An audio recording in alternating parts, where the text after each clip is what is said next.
Hey there, in today's adventure, we're diving into the magical world of the Hex Tiles World Bundle project. This project has 4 unique biomes, each crafted with such detail that they're nothing short of high-quality art.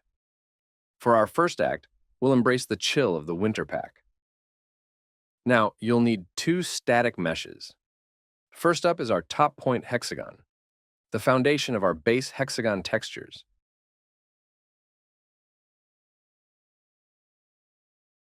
Then, we have a simple plane for those non-modular textures. Don't worry if the textures seem like a jigsaw puzzle with pieces that don't quite fit the grid. Our generators got the magic touch to handle them with ease. Just a heads up, double check those UVs to avoid any visual hiccups.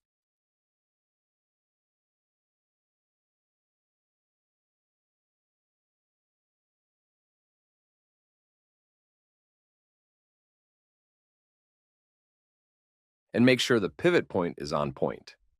With everything set up right, we're all set to build a world that's as seamless as it is stunning.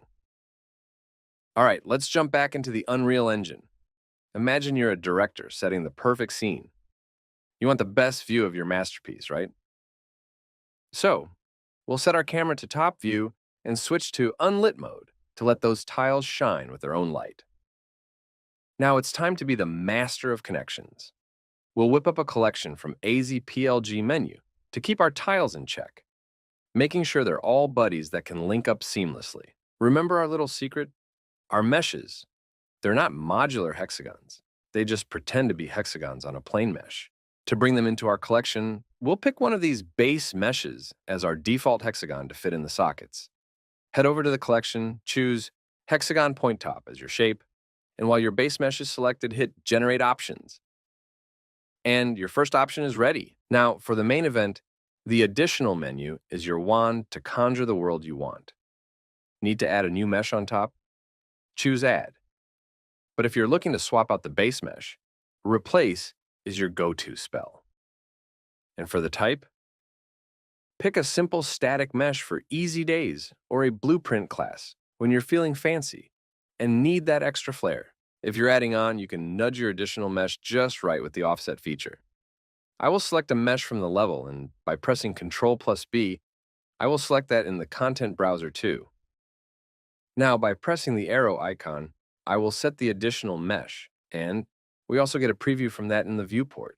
We can't rotate this option to get more variations, so we have to disable the rotate option. As you disable that, you will see a new option called flip. This is a new feature that you can have flipped or mirrored variations from your options, and I will show you how it works in just a few moments. Now, let's give this option a meaningful name. Next up, let's clone our ice wall and switch up the mesh.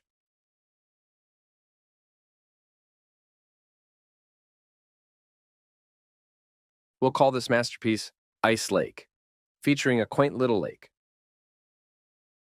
We can duplicate once more, swap the mesh, and behold the ice river.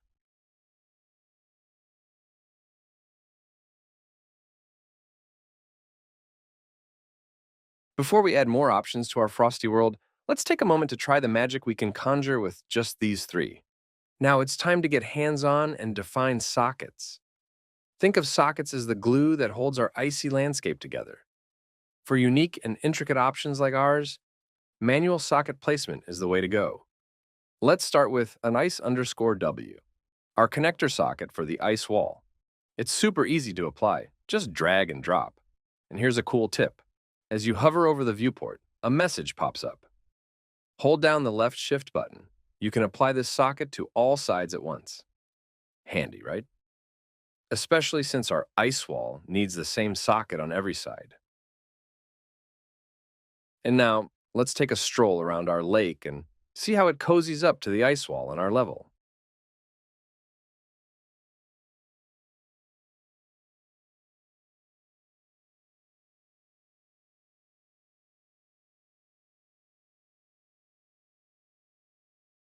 Checking every side, we've got a green light from west to southwest. Our ice_W socket is fit for lake too. So back to the collection and apply that socket to all sides.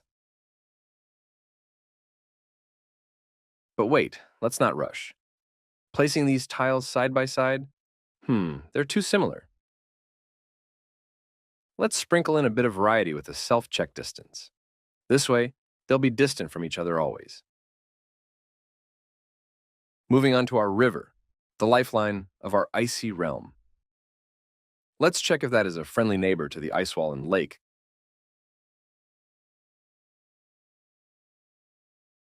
connecting smoothly on all sides. But also let's do another check and place these river tiles side by side. Oh no, it's the same problem again. We definitely need that self-check distance to keep things interesting. So back to the collection again. We're safe to apply the socket to all sides, but we need the self-check again. It's showtime. Let's bring our collection into the spotlight with a generator and see the magic unfold with our trio of options. Head over to the Place Actors menu, search for the generator, and place it into your level. We'll stick with the base algorithm this time, set the seed to 0, and aim for a small yet wide map to showcase our collection. And we need to select our collection. Initialize the map and let the generation begin.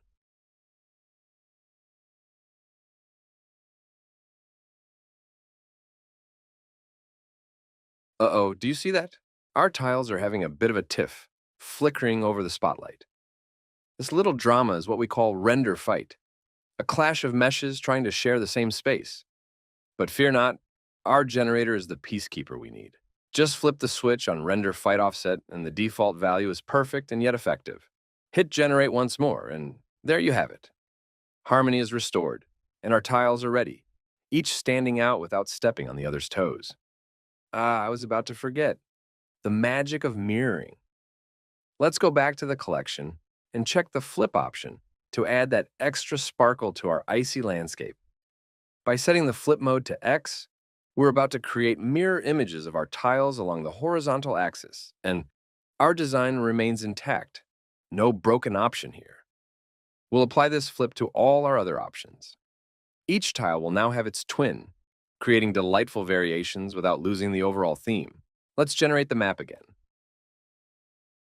This time a much more interesting landscape, with much less repetitive patterns. And don't forget we are just using only 3 options. Let's sculpt our landscape with care by making a river flow from our lake. Back to the collection and create the ice_r as the river socket. Imagine this socket as a bridge, a connection waiting to happen. We'll place it strategically to link our river and lake. Now duplicate the lake option. Before we go to the next step, I want to make sure this new lake option is always distant from the original lake, because they are the same tile. As you can see, it has the distance check we need to the original lake, thanks to the self-check on the original lake that updated itself after duplicate. And now we just need a self-check for this option, just to make sure 2 river paths are not close to each other. I will increase the distance to 2 units. Now we can place the river socket, and after that duplicate the river option. Our river deserves a partner. So place the sockets and our generator will find the best partner for this tile. Now let's return to our icy canvas and generate the map once more. And behold, the river path emerges, winding gracefully through our landscape, but this section is just the ice_w socket. I want to keep this video short, so I will just add one more scenario to the collection. And let's add some mythical flair to our icy landscape. Imagine you want to have a temple in your landscape that is protected by an icy dragon. First of all, let's check if we can use our ice wall socket for the temple door.